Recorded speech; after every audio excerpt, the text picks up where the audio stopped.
Hey guys, आज की video का मुद्दा है कैसे आजकल की काम की दुनिया में इंसान खुद पे ध्यान देना भूल गया है, खुद की एंजॉयमेंट को फुलफिल करना भूल गया है। तभी आज की वीडियो का नाम है लिविंग द लाइफ। कैसे एक इंसान ने इस चीज़ से उभर कर खुद पे ध्यान देना, साथ ही साथ काम पे भी ध्यान दिया। तो अगर आपको ये वीडियो पसंद आए तो लाइक जरूर कीजिएगा, और अगर फ्यूचर में आपको ऐसी वीडियो देखना पसंद है तो हमारे चैनल को भी सब्सक्राइब कीजिएगा। स्टूडियो सब। Thank you. अध्याय एक। कभी न खत्म होने वाली दौड़ शहर कभी नहीं सोता था। गाड़ियों का शोर, भागते लोग और लगातार बजती फोन की घंटियां। रयान 28 साल का एक सॉफ्टवेयर इंजीनियर इस भाग दौड़ के बीच फंसा हुआ था। उसकी जिंदगी एक दिनचर्या बन चुकी थी। जागो, ऑफिस जाओ, देर रात लौटो, सो जाओ और फिर वही दोहराओ। हर दिन एक जैसा लगता था।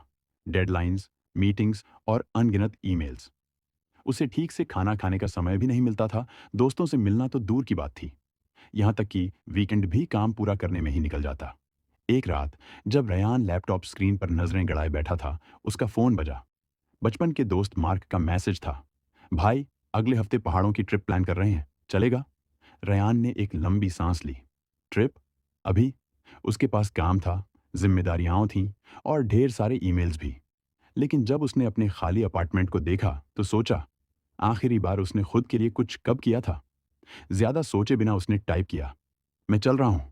उसे नहीं पता था, यह एक फैसला उसकी जिंदगी बदल देगा। अध्याय 2। कंक्रीट के जंगल से बाहर एक हफ्ते बाद रयान अपने सबसे अच्छे दोस्तों मार्क, क्रिस, सारा और लिली के साथ रोड ट्रिप पर था। उनकी कार खुले हाईवे पर दौड़ रही थी। शहर पीछे छूटता जा रहा था। तेज म्यूजिक, हंसी मजाक और आजादी की खुशबू हर ओर थी। रयान ने खिड़की खोलकर ताजी हवा को अपने चेहरे पर महसूस किया। वर्षों बाद वह काम के बारे में नहीं सोच रहा था। जैसे जैसे वे गांव की ओर बढ़े, रास्ते शांत होते गए, इमारतें गायब हो गईं और प्रकृति ने उन्हें घेर लिया। हरियाली, नीला आसमान और एक अलग ही सुकून। एक छोटे से ढाबे पर उन्होंने चाय पी। एक बूढ़े आदमी ने उन्हें चाय परोसी और मुस्कुराते हुए कहा, शहर के लोग हमेशा जल्दी में रहते हैं, कभी रुककर पल को जीना भी सीखो। रयान ने चाय की चुस्की ली और भीतर गर्माहट सी फैल गई।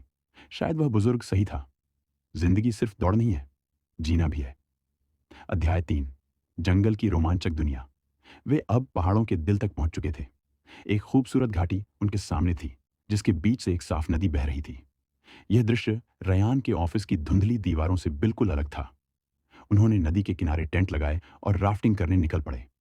बर्फ जैसी ठंडी पानी की छींटें चेहरे पर पड़ीं और सब जोर जोर से हंसते चिल्लाते हुए बहाव में बहते गए। वर्षों बाद रयान को ऐसा लगा कि वह सच में जिंदा है। शाम को वे पहाड़ी पर सूर्यास्त देखने चढ़े। आसमान नारंगी, गुलाबी और बैंगनी रंगों से भर गया।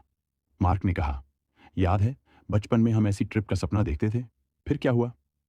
रयान ने गहरी सांस ली और कहा, जिंदगी हो गई। हम भविष्य बनाने में इतने खो गए कि आज को जीना ही भूल गए। वे चुपचाप बैठे रहे, सूरज को पहाड़ों के पीछे डूबते हुए देखते हुए। अध्याय 4। सादगी का जादू। अगली सुबह वे पहाड़ों के बीच छिपे एक छोटे से गांव पहुंचे।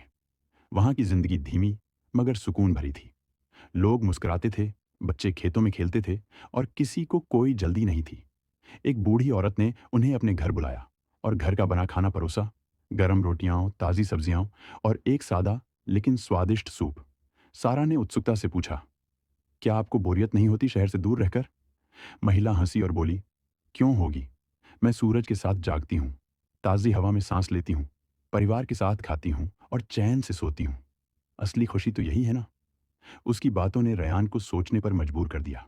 शहर में लोग तरक्की, बड़ा घर, महंगी गाड़ी के पीछे भागते हैं, लेकिन यहाँ खुशियाँ छोटी छोटी बातों में थीं। रात को वे सब अलाव के पास बैठकर तारों के नीचे कहानियां सुनाने लगे। कोई नोटिफिकेशन नहीं, कोई ईमेल नहीं, बस दोस्ती, हंसी और हवा की सरसराहट। रयान को समझ आया, खुशी के लिए ज्यादा कुछ नहीं चाहिए, बस जीना आना चाहिए। अध्याय 5। शांति को साथ लेकर वापस एक हफ्ते की यात्रा, रोमांच और आत्म खोज के बाद अब वापस लौटने का समय था। लेकिन इस बार रयान दुखी नहीं था। उसने कुछ अनमोल पाया था, संतुलन। वापसी के रास्ते में उसने खुद से एक वादा किया, वह मेहनत करेगा लेकिन जीना नहीं भूलेगा। वह दोस्तों से ज्यादा मिलेगा, वह प्रकृति के साथ समय बिताएगा, वह खुद को समय देगा और सांस लेगा। शहर वही था, भीड़, रोशनी, शोर, सब वैसा ही था। लेकिन रयान बदल चुका था। अब वह उस अंतहीन चक्र में फंसा हुआ नहीं महसूस करता था। अगली सुबह ईमेल्स में डूबने की बजाय उसने एक कप कॉफी लिया और बालकनी में बैठकर सूरज को उगते देखा। कई सालों बाद उसे लगा कि वह जिंदा है, क्योंकि जिंदगी सिर्फ जीने के लिए नहीं होती, जिंदगी को जीना भी जरूरी है। समाप्त।